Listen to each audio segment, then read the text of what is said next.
Hello and welcome to the Old Renewed Teaching the Research paper. My name is Jeff Treppa. I have been teaching at Homewood Flossmoor High School since 1994, and my writing partner John Schmidt has been here for 14 years.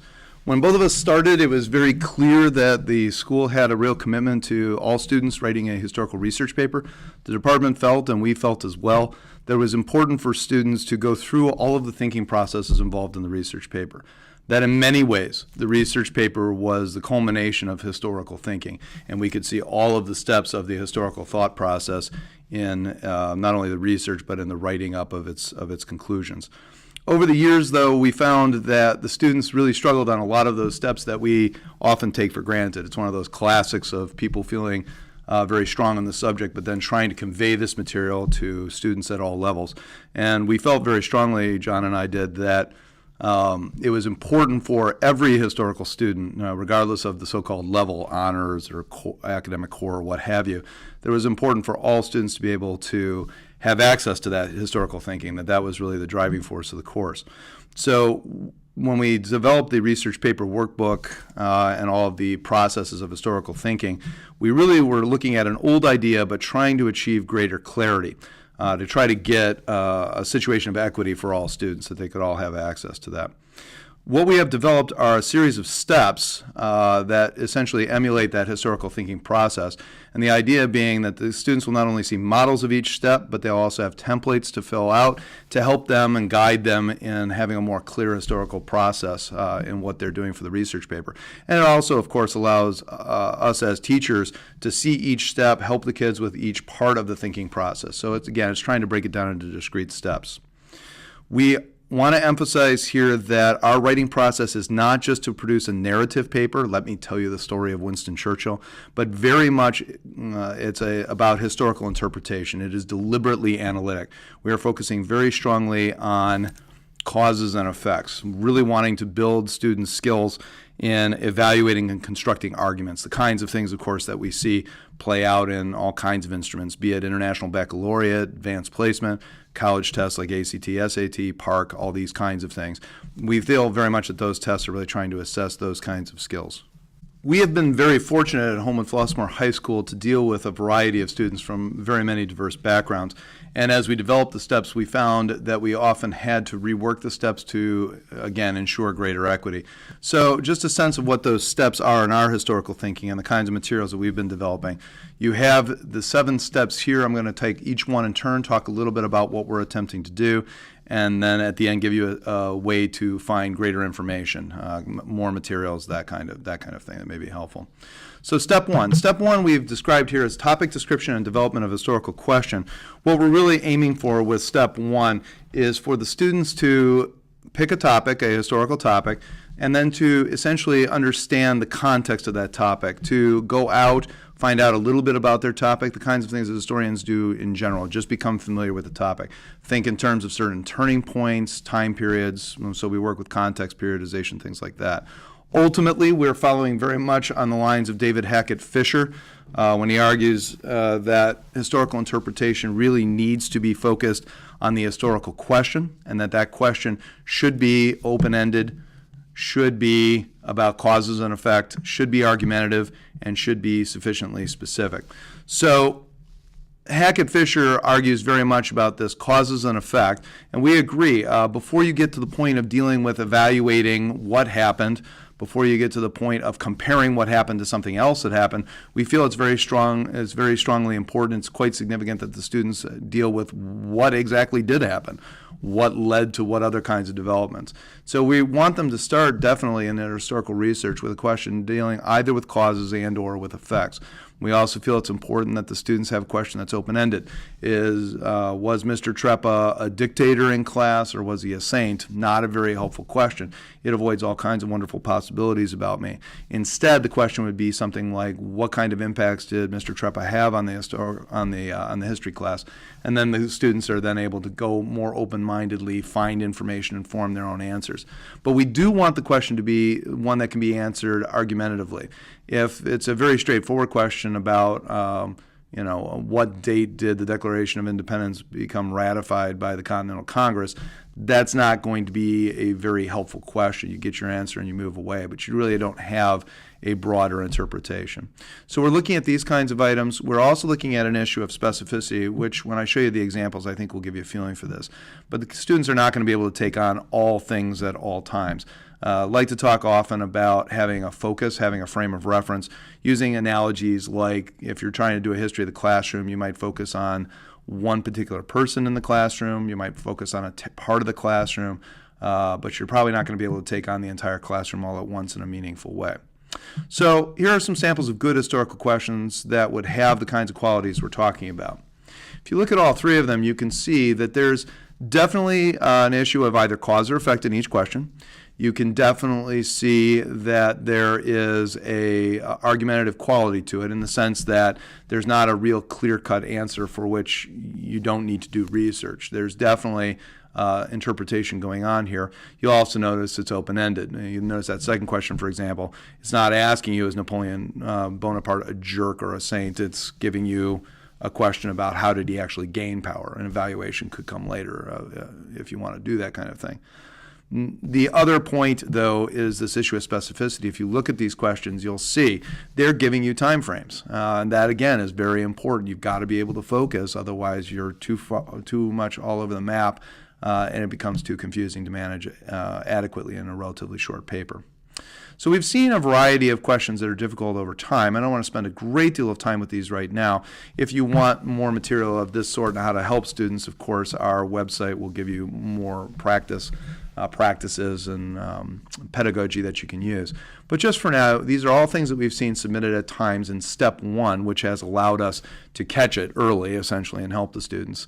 That second item, we get something like that quite a bit, where the students are building in an assumption into the question, so it's not particularly open-ended. How did Hitler's stupidity doom the war effort? We all understand that just asking that question means the kids are only going to go out and look for evidence of Hitler's stupidity, as opposed to how did Hitler affect the German war effort, which then they could still conclude that he was being stupid and that it caused problems. But still, it leaves it more open-ended for more information.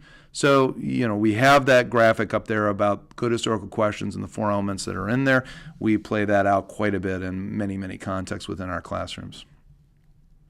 This last one, a little bit tricky, and again, the practices will talk about that because that last one looks right, but it still makes the assumption that events are leading to the rise of Alexander the Great rather than personal qualities or context. So we'll come back to that later. So here's a sample, a brief sample of the kinds of things that come about. You'll notice not terribly radical stuff. It's a quick write-up of who the Maya were and then the question. Probably we would look at that decline and fall and question the issue of fall. But nevertheless, the question is a good one to start with at the very least. Step two involves finding and evaluating sources. You'll notice with step two that there are really kind of two elements to this. The first is just helping the kids understand how to go and look for sources.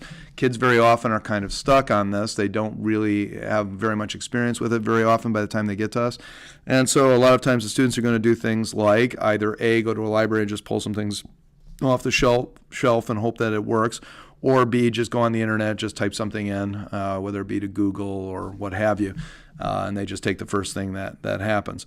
So what we want to do is help them figure out all the different kinds of sources. And we've got lots of materials dealing with where you can go to find materials, databases you can look at, historical journals, how to search effectively on the library, how to search effectively in databases, how to search even on the internet. It is a reality.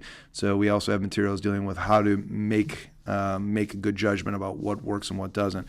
And you'll notice the second part of step two does involve that evaluation. If you look at the template, you can see very much there is that section dealing with evaluation that lets us see what the kids are doing with what they've chosen and make some corrections as needed. So again, a close-up here, sort of the top, you get some of that bibliographic information. You can see they're circling where the source is coming from or what kind of a source it is. And at the bottom, you can see there's a quick description of evaluation. We're working more and more with evaluation and helping the kids with that. That's another area that we think is going to pay big dividends with the students as you work on it. But this is enough to move ahead on for step two. Step three is basically going out there and getting to it, getting the information. You'll notice with step three, when we're asking them to do an initial base of note cards, that it has a blank on it for a historical question. It's really important that the kids focus on what their question is. Otherwise, again, they're just lost in all of this material as they read books, as they look over notebooks, or journal articles or what have you.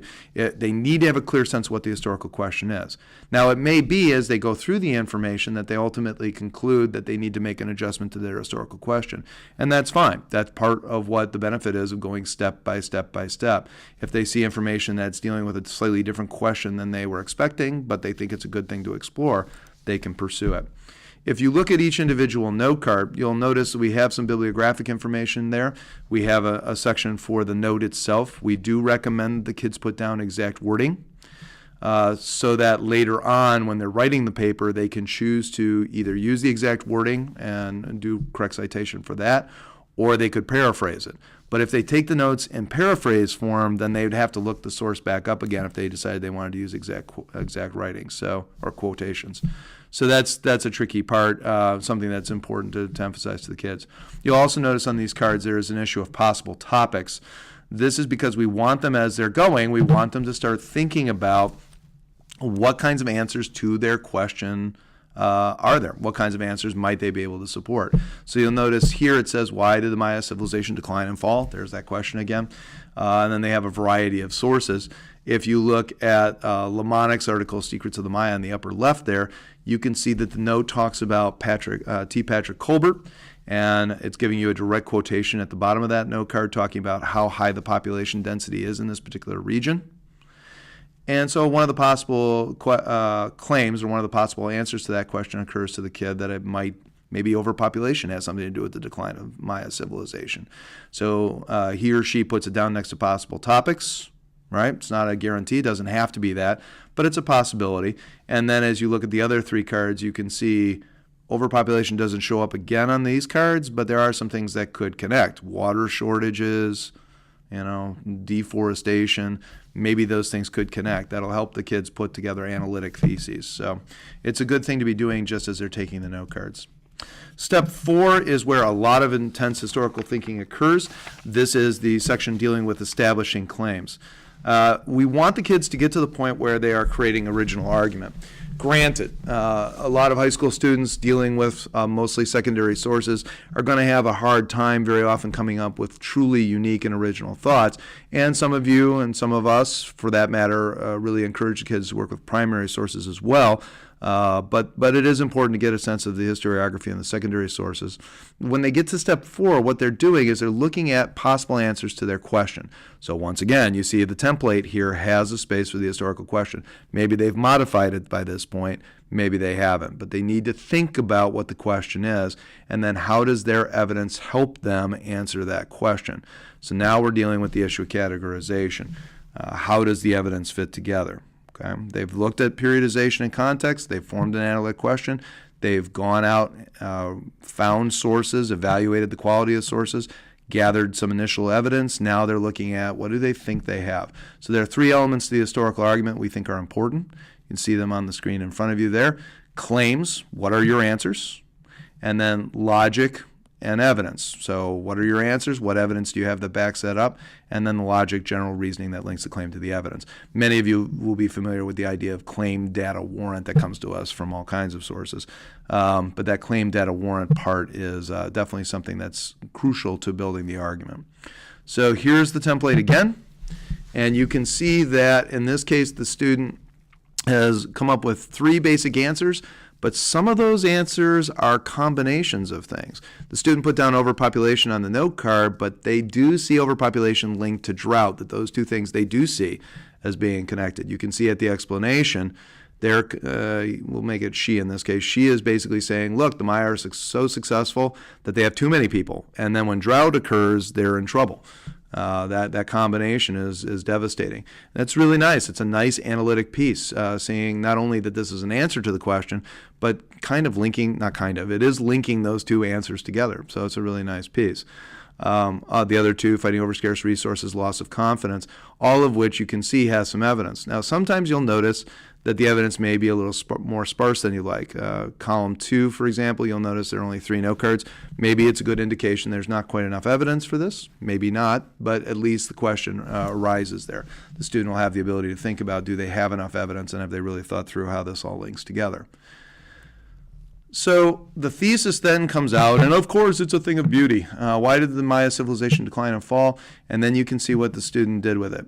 She's got her 3 claims coming, you may remember, from those 3 answers on her Step 4 template. And her claim is overpopulation during drought, leading to increased violence among city-states, both of which leading to loss of faith in their political systems brought on the collapse. Really a nice piece, because what she's recognized is that these 3 claims that she has on the top are in fact linked to each other. And that's yet a whole nother level of analysis that is really quite impressive. And again, that step template helps the student do that quite well. So step 5 essentially then takes that step 4 in the note cards and what have you and says, all right, let's start playing this out. Go ahead, try to get it into the structure of what the research paper would look like, so they can kind of see where gaps are, where strengths are, where they may need to expand or contract pieces. More practices on that later. And then step 6 and step 7 are the rough and final draft. We tend to use Turnitin because it allows us to make a lot of commentary. It allows us to do plagiarism checks and things like that. There's no necessarily any need for that particularly. That's not your call. But step 6, the rough draft, and then step 7, the final draft, are right there. And the other nice piece about this is, having done all the historical thinking and the building of arguments all the way through the draft outline, is when they get to the writing of it, they can focus on the writing of it, focus on the mechanics, focus on the flow, focus on proper citation, those kinds of things they can focus on, because a lot of the other work they've already done. Now it's thinking about how to communicate it effectively. Again, our big idea is we want the students to really go through historical analysis, but since that's so difficult for so many students, it's crucially important that there be very clear instruction. And we believe that by dividing it into the steps and giving them great feedback along every step, models of what they're being asked to do, descriptions, templates to fill out, teacher feedback, in other words, professional feedback from us as well as from you, this is what's going to create equity of opportunity for the students, which absolutely is crucial at this point. If we just have kids memorizing a bunch of information and they don't understand the significance of it, we haven't really done our jobs. So we very much feel like historical analysis is the name of the game. That's it for the moment. We've got a relatively short presentation. Hopefully you found that helpful. If you're interested in more materials to see how this looks in the classroom, the kinds of practices and things of that sort that the students might be interested in, and or if you're interested in seeing the research workbook either in its earlier form or in the updated form that John and I are currently working on, feel free either to contact me or to contact John at the emails that you see on that screen. And short of contacting us directly by email, you can also go to that website, www.historicalthinker.com, which has some initial materials that very well may be helpful. Thanks very much.